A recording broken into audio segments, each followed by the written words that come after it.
আমাকে একটি নির্ধারিত বিষয় দেওয়া হয়েছে এবং খুবই সংক্ষিপ্ত একটি সময় দেওয়া হয়েছে। এই অল্প সময়ের মধ্যে ইনশাআল্লাহ আমি এই বিষয়টিতে কিছু আলোকপাত করতে চাই।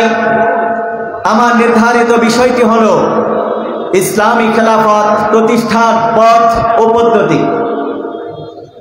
সম্মানিত সুধী, এই বিষয়টিতে জানতে হলে প্রথমে আমাদের একটু জানতে হবে ইসলামী খেলাফা কাকে বলা হয়, তাহলে আমাদের পথ পদ্ধতি জানা বোঝা সহজ হবে।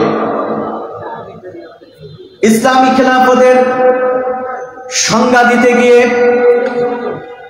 যুগ শ্রেষ্ঠ মনীষীগণ উলামায়ে কেরাম মুহাদ্দিসিন মুফাসসিরিন সংজ্ঞায়িত করেছেন। তন্মধ্যে একটি প্রসিদ্ধ সংজ্ঞা হচ্ছে আসসিয়াসাতু ইসতিসলাহুল খালক বিইরশাদিহিম ইলা তারিকিল মুনজি ফিল আজিল ওয়াল আজিল। দুনিয়া ও আখিরাতের মুক্তির পথ নির্দেশ করে মানুষের কল্যাণ সাধন করাকে সিয়াসত বা ইসলামী খেলাফত রাজনীতি বলা হয়। যদি এটাকে আমরা আরেকটু কোট করে বলি, যুগ শ্রেষ্ঠ প্রসিদ্ধ মুহাদ্দিস ফকিহ ইমাম শাফিঈ রাহমাতুল্লাহি আলাইহি তিনি বলেছেন, খেলাফত হলো এমন রাষ্ট্র ব্যবস্থা যা কুরআন ও সুন্নাহ অনুযায়ী প্রতিষ্ঠিত ও পরিচালিত। আল্লাহর সার্বভৌমত্ব ও আইনগত কর্তৃত্বকে স্বীকার করে নিয়ে পবিত্র কুরআন ও সুন্নাহর মৌলিক নীতি ও আদর্শের ভিত্তিতে পরিগঠিত রাষ্ট্র প্রশাসনিক ব্যবস্থাকে ইসলামী খেলাফত বলা হয়। এবার আমরা খুব সংক্ষিপ্তভাবে ইসলামী রাষ্ট্রের বা ইসলামী রাষ্ট্রনীতির গুরুত্ব সম্পর্কে একটু জানি। কোরআনুল কারীমে আল্লাহ রাব্বুল আলামিন সূরা মাঈদার মধ্যে আয়াতে কারিমা নাযিল করে জানালেন, আল্লাহ রাব্বুল আলামিন বলেন, আফা হুকমাল জাহিলিয়্যাতি ইয়াবগুন ওয়া মান আহসানু মিনাল্লাহি হুকমান লিকাওমিন ইউকিনুন।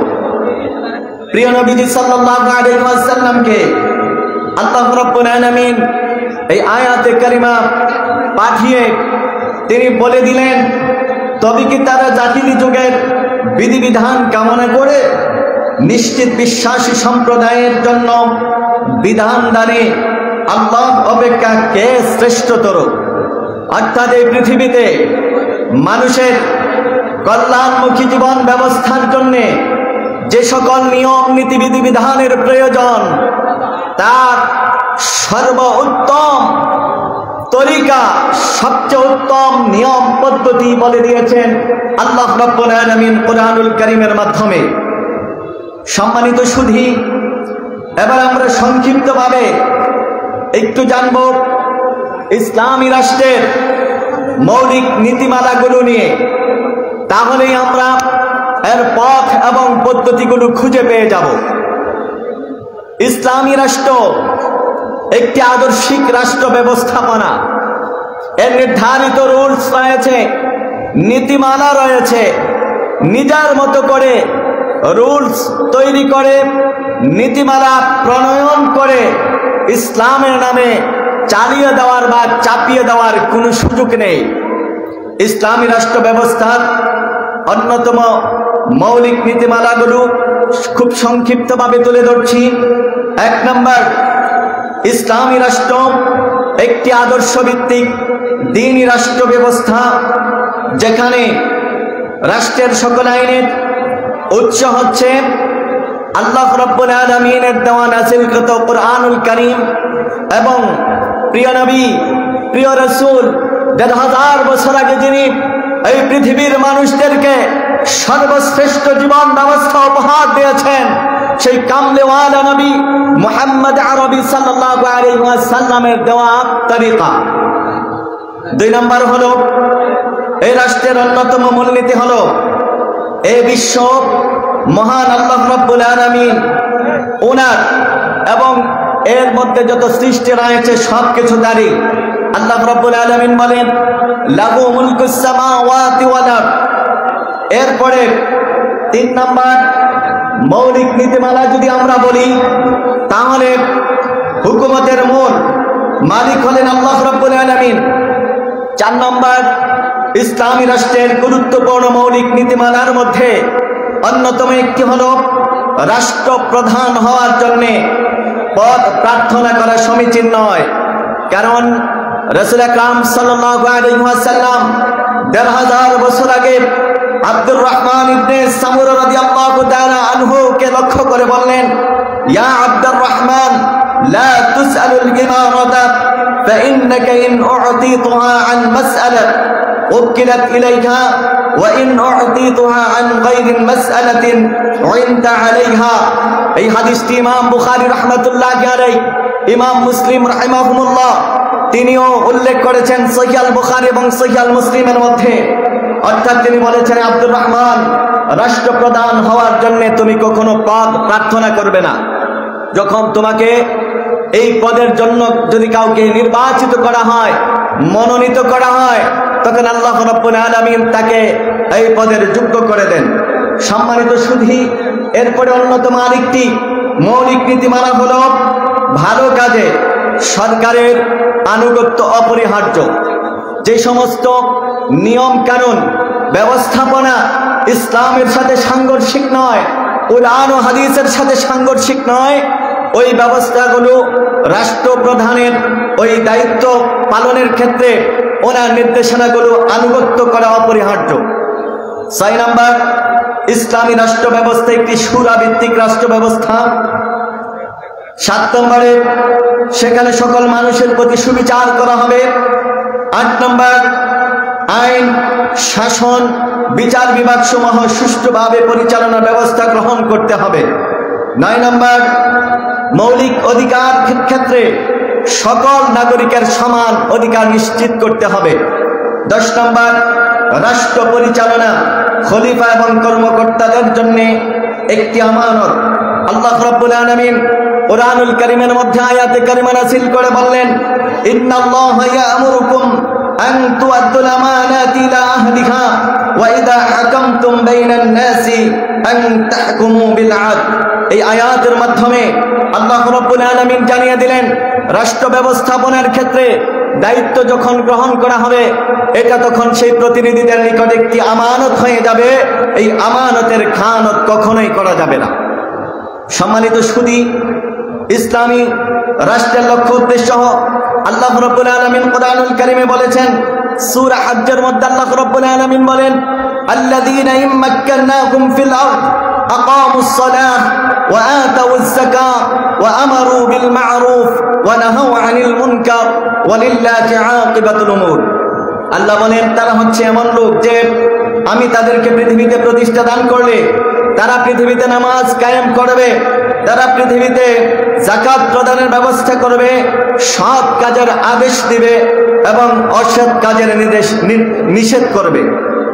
সম্মানিত সুধী, আমরা ইসলামী খেলাফত কাকে বলে এবং এর মৌলিক নীতিমালা, এর গুরুত্ব, এর প্রয়োজনীয়তা সম্পর্কে সংক্ষিপ্তভাবে জানলাম। এবার আমরা আসি খুবই সংক্ষিপ্তভাবে ইসলামী খেলাফত প্রতিষ্ঠার পথ এবং পদ্ধতি কি হবে, এটা আমাদের জন্য জানা এবং বোঝা অনেক বেশি প্রয়োজন এবং গুরুত্বপূর্ণ। কারণ আজকের পৃথিবীতে আমরা দেখছি অনেক মানুষ, অনেক মতাদর্শী নিজেদের মত এবং পথকে ইসলামের নামে প্রতিষ্ঠিত করতে চায়। এই কারণে আমাদেরকে এই বিষয়টিতে সুস্পষ্ট ধারণা রাখতে হবে। ইসলামী খেলাফত প্রতিষ্ঠার পদ্ধতি হচ্ছে 2টি। 1 নম্বর দাওয়াত দেওয়া মানুষকে। 2 নম্বর হচ্ছে জিহাদের মাধ্যমে ইসলামী খেলাফত প্রতিষ্ঠা করা যাবে। এই 2টার ক্ষেত্রে নির্ধারিত নীতিমালা আলাদা করে বলে দেওয়া হয়েছে। দাওয়াত এবং জিহাদের ইসলামের সুনির্ধারিত সুনির্দিষ্ট নীতিমালা রয়েছে, বিধান রয়েছে।